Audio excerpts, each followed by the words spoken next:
ωραίο χτένισμα σχολείο. Ή ένα απλό χτένισμα, για να το πω εγώ έτσι. Πάρουμε τη βούρτσα και θα χτενίσουμε καλά το μαλλί μας.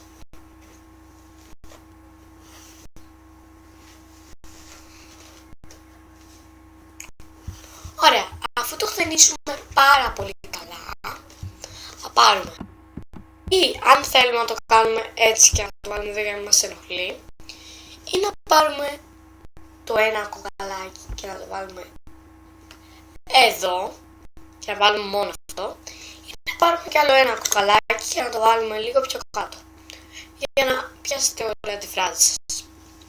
Ωραία. Τώρα, για ένα ωραίο μακιγιάζ, χωρίς να σας βλέπουν οι δάσκαλοι σας στα 9 χρόνια, θα πάρουμε αυτό εδώ, δεν ξέρω αν το βλέπετε τώρα, αυτό εδώ, θα το βάλουμε εδώ.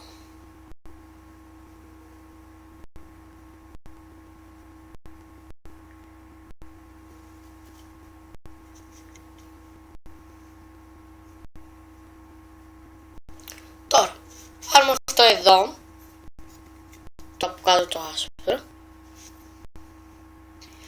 για να γυαλίσει.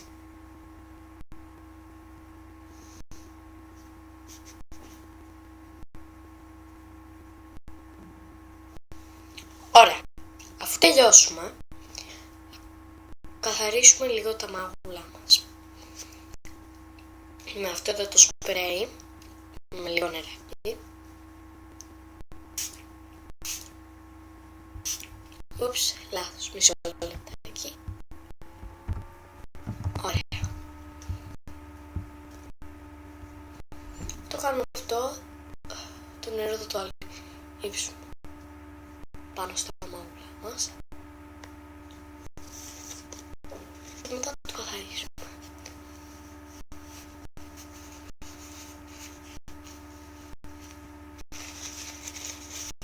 Τώρα, θα πάρουμε αυτό εδώ το χρώμα, το από εδώ,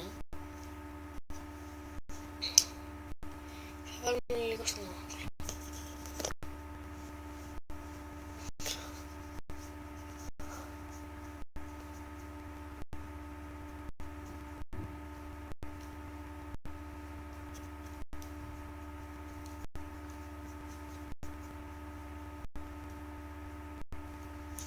Ωραία.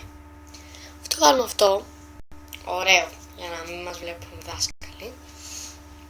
Θα βάλουμε, αν θέλουμε να κάνουμε ωραία κόκκινο χείλη, θα πάρουμε ένα lip gloss με χρώμα λίγο κόκκινο, λίγο τελειότητα κόκκινο, και θα πάρουμε την πρώτη στρώση.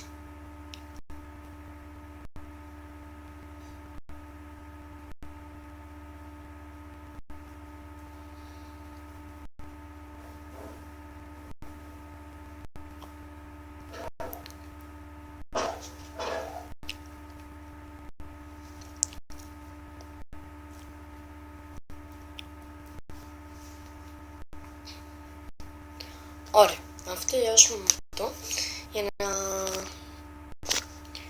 κάνουμε τα κόκκινα χείλη, θα βάλουμε το κόκκινο.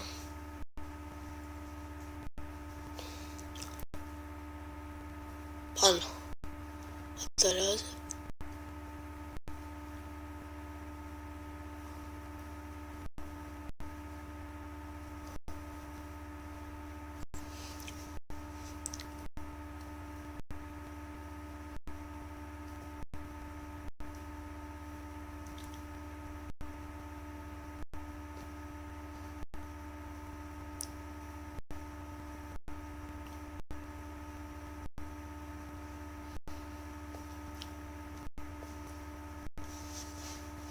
Ωραία, λοιπόν, αφού τελειώσαμε, θα μας ξαναδείτε άλλη φορά για να ξέρετε.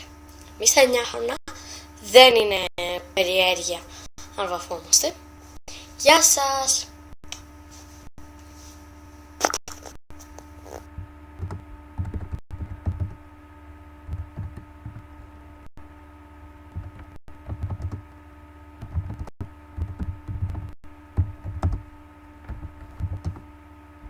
Για...